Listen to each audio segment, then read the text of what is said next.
Shall we carry on? Okay.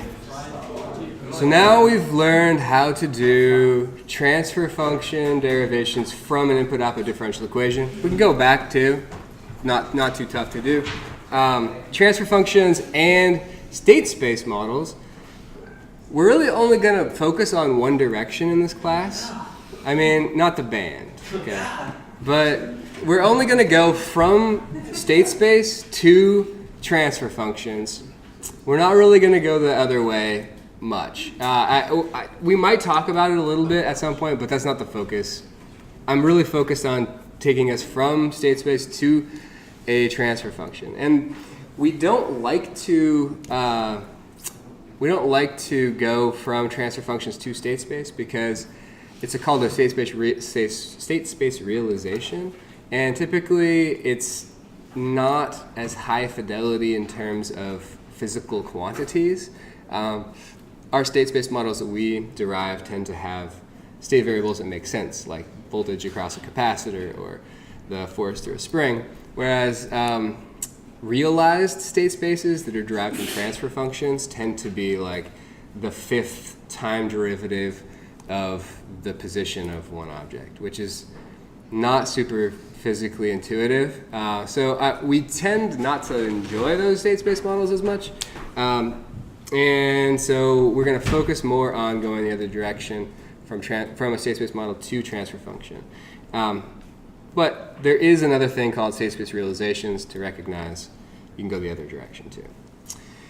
But given a system that's already in a standard state equation, linear state equation form, we have this. We're going to use the Laplace transform again. I know, it's surprising we're going to do this, but we're going to use it again, assuming zero initial conditions.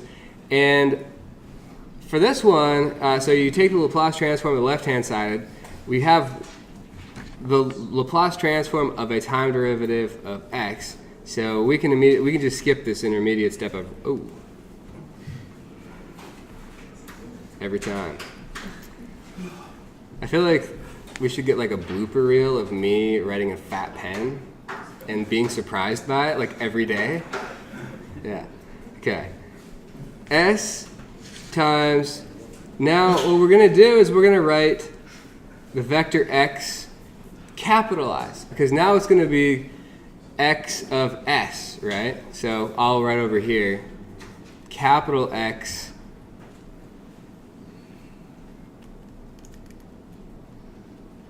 is equal to the Laplace transform of x of t. So on the left-hand side we have s big X, still a vector, equals, and it's going to be A, so A is a constant matrix, so we can bring the Laplace transform inside. So Laplace transform of x, we already said, is big X, plus B, once again a constant matrix, times the Laplace transform of U. Okay? Which can be solved for the state. So we have to bring this term over, right?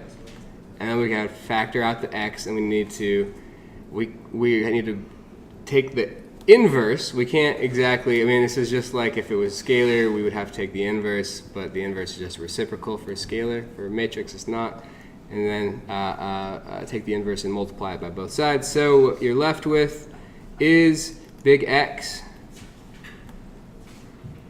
equals S I, where I is the identity matrix, minus A inverse B U.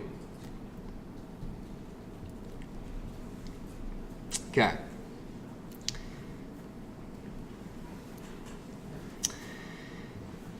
So what we've got is a solution for x here, right?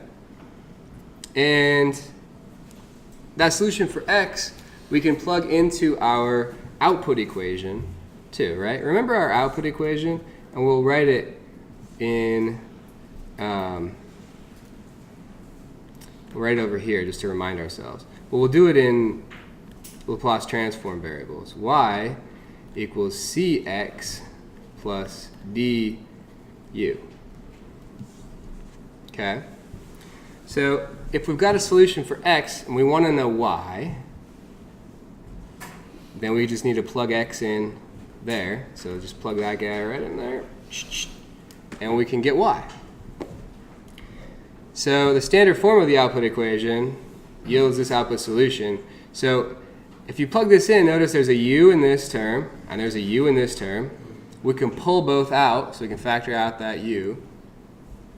And we can write it in this standard form, which is y equals hu, which we're going to call whatever h ends up being, the transfer function matrix, or the matrix transfer function.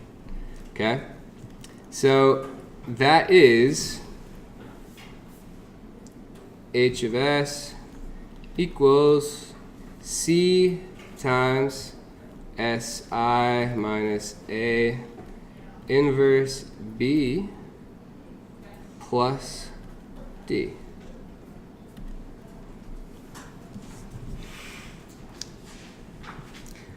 So that's essentially what we get if we just plug this solution in there for x and then factor out u.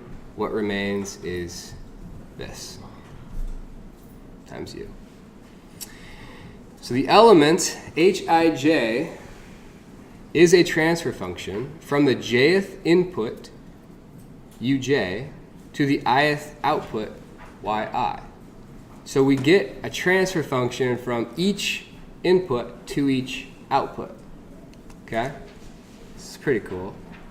The reverse procedure of deriving a state space model from a transfer function, like I already mentioned, is what's called a state space realization, which is not a unique operation. There are multiple realizations for a single transfer function, and it's not considered here.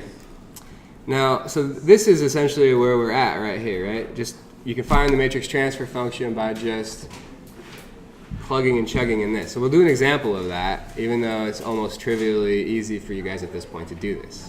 Just plug and chug. But we'll go through it. I don't know what's up with... It just doesn't like your bracket. It doesn't like my brackets. I want it to like my brackets, but it just has something against them. So I'll it's almost impenetrable with these weird boxes there, so. It's weird to push on the printout. Yeah, I know it does. It's just when I pull it into Illustrator, it doesn't recognize those characters. I have the fonts pulled in and everything. I just haven't. Remember that time you took out the points on the midterm because it didn't have the omega symbol because LaTeX wouldn't print it out, but it showed up in the thing? Yeah. No. I actually don't remember that. believe it or not.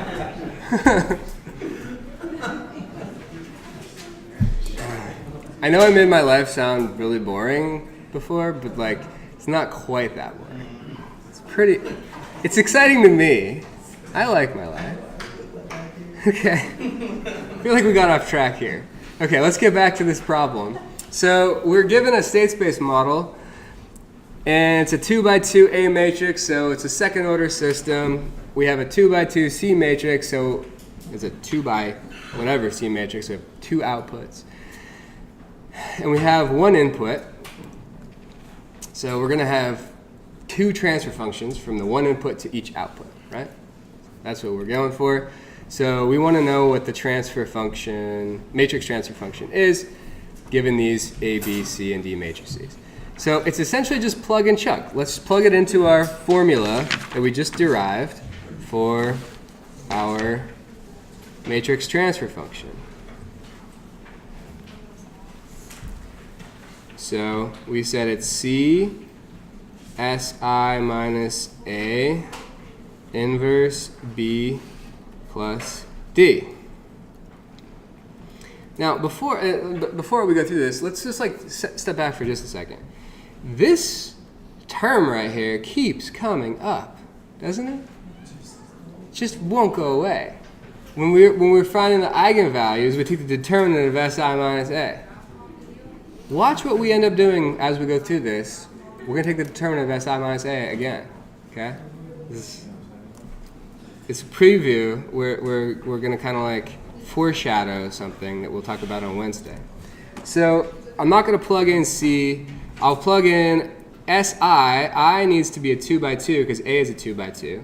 So SI is just S0, 0S, which is to say zeros everywhere except for along the diagonal where there were ones. Now there are S's. Minus A, which is -3, 4, -1, and 1. Inverse B plus D. Okay, so C. And then let's do the subtraction before we do the inversion. So S minus -3 is S plus 3. 0 minus 4 is -4. 0 minus -1 is +1.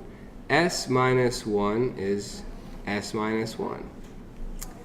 Inverse B plus D. Now, to do the inverse, so we'll do C. We're going to use the same formula that we've talked about before for the inverse of the matrix that's 2 by 2, which is to say we have to multiply it by 1 over the determinant of the matrix. So this is S plus 3, S minus 1, and then minus -4 times 1, so -4 and 1. Now, I know in your linear algebra class, for those of you who are taking this as a co-requisite, determinant is probably something that you're hitting right about now. Yeah? Sweet. So I can stop having to feel bad about determinants. I'll just feel bad about the rest. Okay, so S minus 1, S plus 3, you switch these, and then you switch the signs on the others, right? Nice little formula there.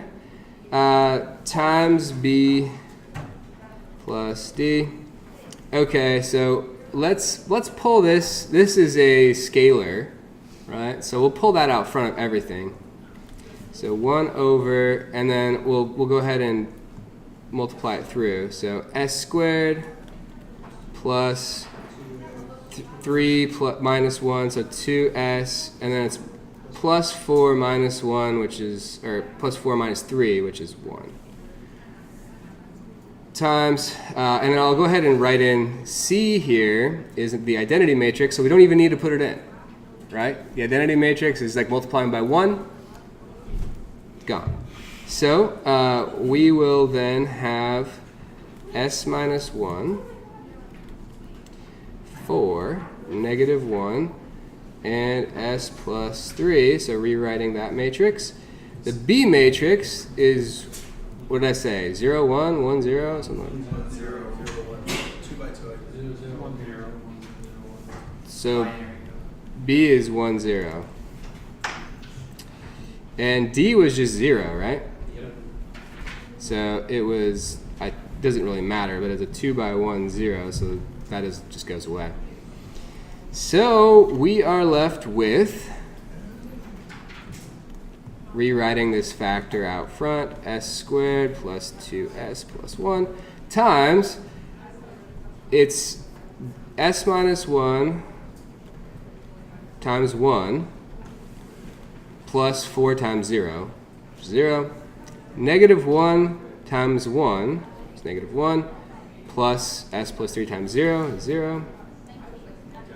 This is our matrix transfer function.